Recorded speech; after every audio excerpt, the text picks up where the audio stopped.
책 주목. 책 주목에서 67번째로 읽어드리는 책은 브래넌 매닝이 쓴 아바의 자녀입니다. 복 있는 사람 출판사에서 출판되었고 하나님의 사랑받는 자녀로 살아가다라는 부제목이 달려 있습니다.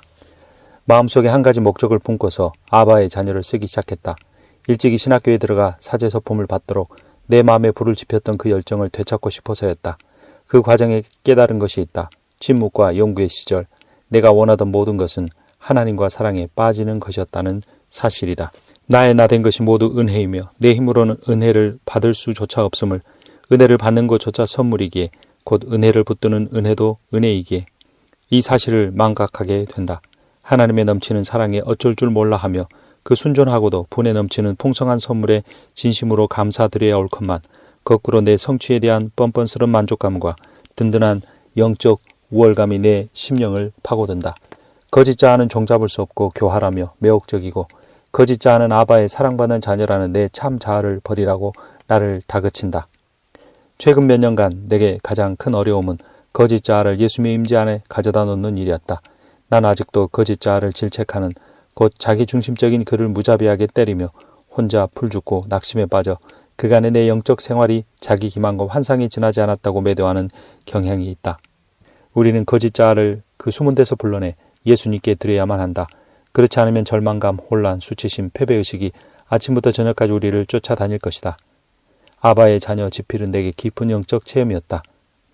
넘치는 과정을 통해서만 말할 수 있는 진리가 있다. 아바의 사랑의 초월적 신비를 그리고자 나는 무한하다, 신기하다, 정말 놀랍다, 말로 표현할 수 없다, 이해할 수 없다 등의 표현을 많이 사용해 왔다. 그것을 다 합해놓아도 여전히 부족하다. 이유는 한 가지, 말은 신비를 망치기 때문이다. 그대는 어린아이의 무력함과 가난함을 체험하여 아버지, 아들과 성령이신 하나님의 사랑 안에서 노래하고 춤출 수 있으리라. 지구별에서 그대가 우리 주 예수 그리스도를 통해 아바의 자녀이자 성령의 전인 자신의 경의와 아름다움을 체험하기를 바라노라. 죄 짓고 실패한 우리가 한사코 하나님께 나아가지 않을 때 그분은 슬퍼하신다. 알코올 중독자에게 실수란 끔찍한 경험이다. 봄날의 돌풍이 사납게 날뛰면 술에 대한 심신의 강박이 되살아난다. 술에서 깨어나면 참담한 심정이 된다. 내 경우 다시 술에 손댔을 때 선택할 수 있는 길은 두 가지였다. 다시 죄책감과 두려움과 우울증에 굴복할 수도 있고 하늘아버지의 품 안에 뛰어들 수도 있었다. 내가 가진 질환의 피해자로 사는 길을 택할 것인가? 아니면 아바 아버지의 불변한 사랑을 믿는 길을 택할 것인가? 우리의 망가진 모습이야말로 우리가 받아들여야 할 실상이다. 안타깝게도 우리는 그 모습을 거부하는 경향이 있다. 거기서 지독한 자기 혐오의 씨앗이 뿌려진다. 아프도록 연약한 이 모습이야말로 인간의 특성이며 인간 조건을 치유 상태로 회복하려면 모두가 반드시 끌어안아야 할 모습이다. 우리는 회의와 두려움 때문에 믿지 못하고 받아들이지 못한다. 하나님을 미워하지는 않아도 우리 자신을 미워한다. 하지만 영적 삶이란 자신의 상한 자아를 받아들이는 데서 시작된다. 자신의 못난 모습을 내려놓고 자신 주님께 아무것도 아님을 인정하라. 우리가 이해하든 못하든 하나님은 우리를 사랑하시고 우리 안에 임재하시고 우리 속에 사시고 우리 안에 거하시고 우리를 부르시고 우리를 구원하시며 지금까지 책에서 읽거나 설교에서 들은 것과 전혀 다른 깨달음과 긍휼을 베푸신다. 하나님은 우리에게 그만 숨고 밖으로 나오라고 부르신다. 하나님은 탕자가 절뚝거리며 집에 돌아올 때 달려나가신 아버지다. 하나님은 수치와 자기 혐오 때문에 얼어붙어 있는 우리를 보며 우신다. 그러나 우리는 자신이 죄책감을 느끼는 순간 숨는다. 아담과 하와도 숨었다. 우리도 이래저래 그들을 흉내내고 있다. 왜 그럴까? 자기 모습이 마음에 들지 않기 때문이다. 자신의 참 자아에 마주선다는 것은 불편한 일이다.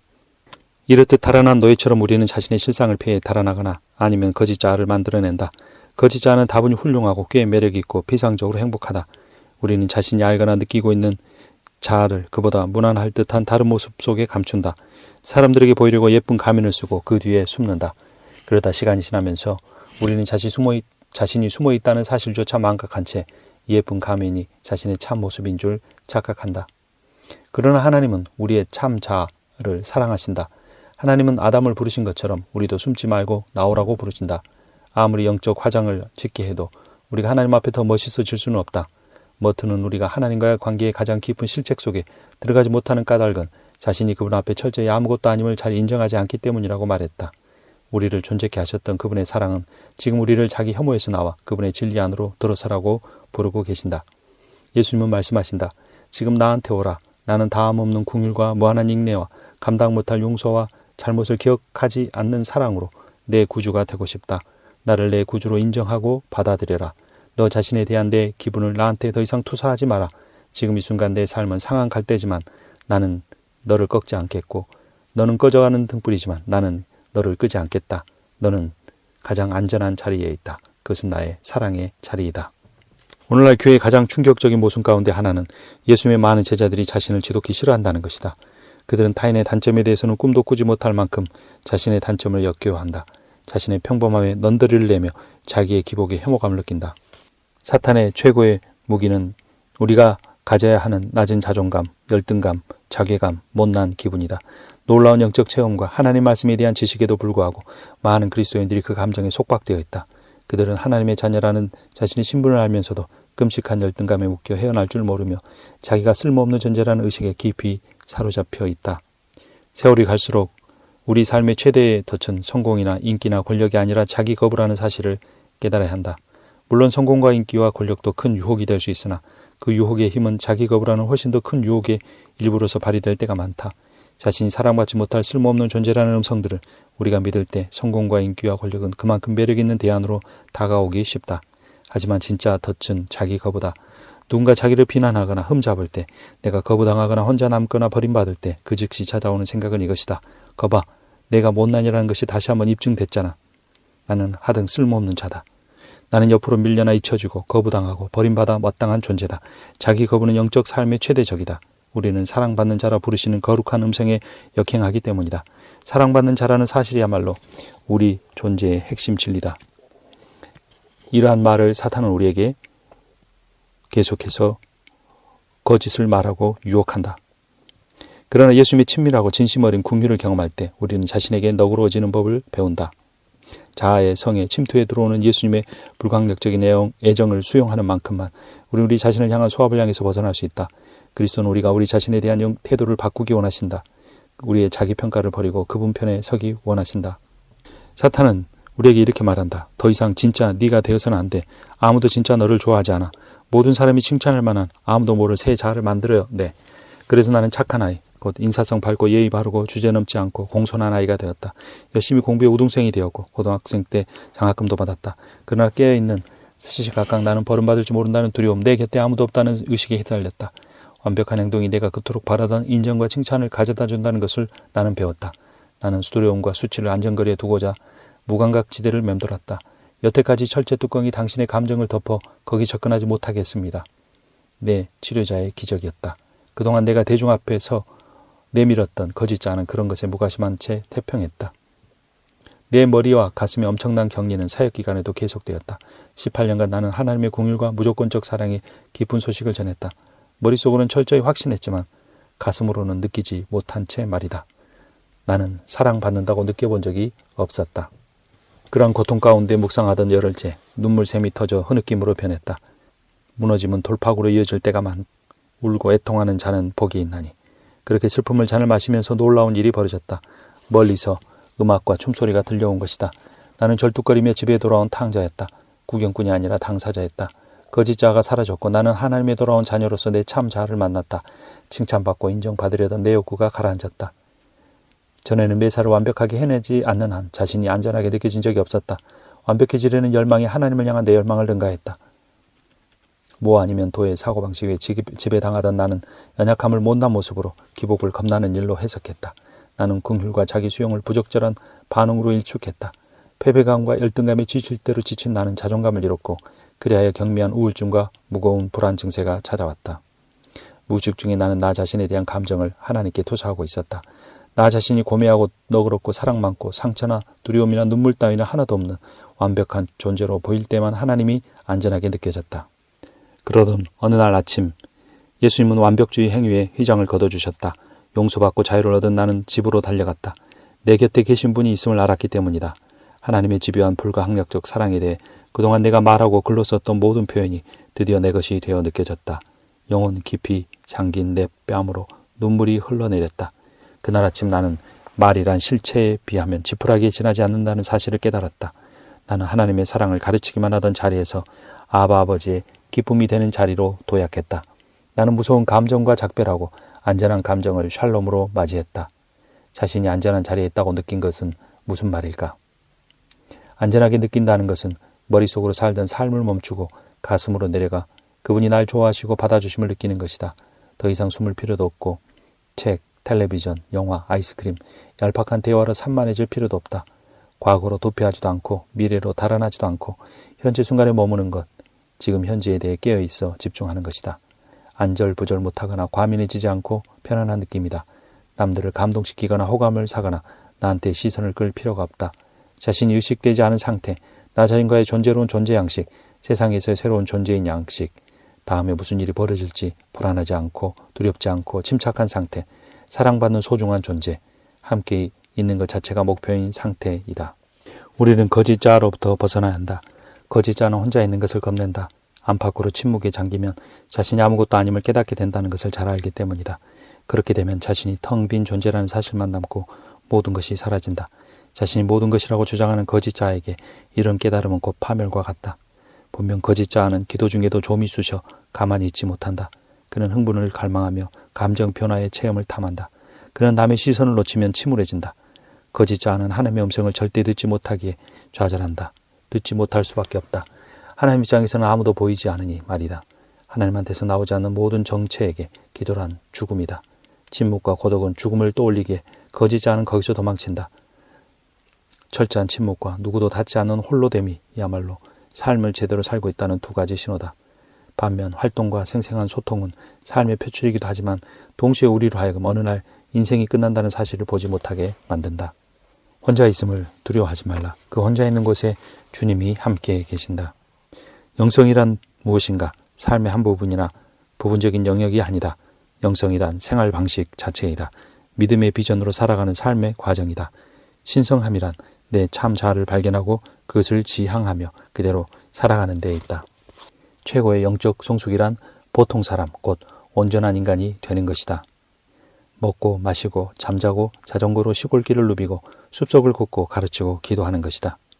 겨울이면 추위에 떨고 여름이면 더위에 땀 흘리고 눈 뜨면 또 낯선 새 하루를 맞고 잔뜩 쌓인 팬케이크 앞에 앉고 교통체증을 속을 지나 지하실벽을 쾅쾅 두드리고 슈퍼마켓에서 장을 보고 잡초를 뽑고 낙엽을 긁어 모으고 성관계를 갖고 눈동이를 굴리고 연을 날리고 지붕에서 떨어지는 빗소리를 듣는 사람이다. 이 사람이 평범한 자아이고 참 자아이다. 반면에 거짓 자아는 과거의 성취와 타인의 아첨에서 정체를 얻지만 참 자아는 자신이 사랑받는 자라는 사실에서 정체를 확인한다. 그러므로 일상생활의 평범함 속에 자신의 존귀함을 발견할 수 있는 것이다. 우리는 그 평범함 속에서 하나님과 연합을 한다. 하나님은 자신과 연합하기 위해 우리를 지으셨다. 이것이 우리 인생의 목적이다. 사랑이신 하나님과 연합하는 것이다. 엘리트 집단에 속하는 것이 하나님의 사랑보다 커질 때, 사랑받는 자녀라는 정체 위에서 삶과 의미를 끌어낼 때 나는 영적으로 죽은 것이다. 나는 하나님과 관계 속에 있을 때 나의 평범한 자아로 충분히 만족하고 기뻐할 수 있다. 참 자아가 없는 사람만이, 하나님과의 사랑의 궤조가 없는 사람만이 세상의 사람들의 인정과 허용에 목마른 것이다. 우리는 율법적인 삶이 종교적인 삶이고 구원에 이르는 길이라고 착각한다. 사람들은 아직도 자신이 도덕적으로 무결해야 하고 다른 사람들도 죄가 없어야 하며 내 사랑하는 이에게 인간적 약점이 없어야 한다는 환상에 매달린다. 그러나 삶에 대한 내 반응이 애정과 궁율 위의 것, 자기의의 참 분노, 도덕적 교화, 방어적 태도, 남을 바꾸어 놓으려는 집착, 독한 비난, 타인의 무지에 대한 좌절, 영적 우월감, 들끓는 복수심 등에 지배당할 때마다 사람들은 자신의 참 자아와 멀어진 것이다. 아바의 자녀라는 정체성은 모호해지고 불확실해지고 혼란스러워진다. 그러나 우리는 알아야 한다. 세상 속에서 크리스찬의 존재 방식은 애정의 방식이어야 한다. 다른 모든 것은 환상이요 착각이며 거짓이다. 긍휼의 삶은 세상을 향한 감성적인 호의도 아니고 타성적 예의의 역병도 아니다. 우리가 하나님의 사랑 안에 있을 때 우리는 그 사랑을 가지고 다른 사람을 보고 타인이 곧 나 자신임을 깨닫게 된다. 우리가 하나님의 자녀가 되었기 때문에 하나님 우리 아버지가 되어주신 것이 아니라 하나님 우리 아버지가 되어주셨기 때문에 우리는 하나님의 자녀가 되었다. 우리가 무엇을 해서 하나님의 자녀가 된 것이 아니라 우리는 하나님의 우리 아버지 되어주심으로 말미암아 하나님의 사랑받는 자녀가 되었다. 그러므로 우리는 있는 모습 그대로 하나님께 사랑을 받고 있는 것이다. 우리는 부족하지만 어리기 때문이다. 우리가 하나님을 깊이 사랑하고 그분의 사랑을 받아들이고 하나님과 연합할 때 우리의 어림은 성숙함을 향해 나아갈 수 있다. 그러므로 완벽해진 뒤에 하나님께 나아가려고 하지 말고 연약한 저로 완벽하신 하나님께 나아가 그분의 온전함을 배우고 익히고 그분과 연합하라. 남에게 나를 열어 보이는 것, 내 외로움과 두려움에 대해 거짓말을 지키는 것, 내 감정에 솔직해지는 것, 그리고 그 감정이 내게 얼마나 중요한지 남한테 말할 수 있는 것, 이런 열린 마음이 크리스천의 삶이요 아바 아버지의 자녀의 삶이고 성령의 역동적 임재를 체험하는 사람의 삶이다. 내가 어떤 일을 하는가 보다 더 중요한 것은 내가 어떤 사람인가이다. 우리는 무엇인가를 행함으로써 하나님의 어떤 존재가 되는 것이 아니라 하나님의 사랑받는 자녀이기 때문에 하나님의 자녀답게 살아갈 수가 있다. 우리는 직업이나 사역에서 정체성을 찾으려고 해서는 안 된다. 노화나 질병이나 은퇴를 통해 처지가 변하면 자신이 쓸모없고 무가치하다고 느껴지며 자아 정체가 아리송해질 것이기 때문이다. 종교 행위를 통해 자기가 어떤 사람인가를 만들어 가려고 해서는 안 된다. 믿음으로 우리는 자신이 아바의 사랑받는 자녀임을 깨달아야 한다. 믿음으로 우리는 예수님의 현존하는 부활을 깨우친다.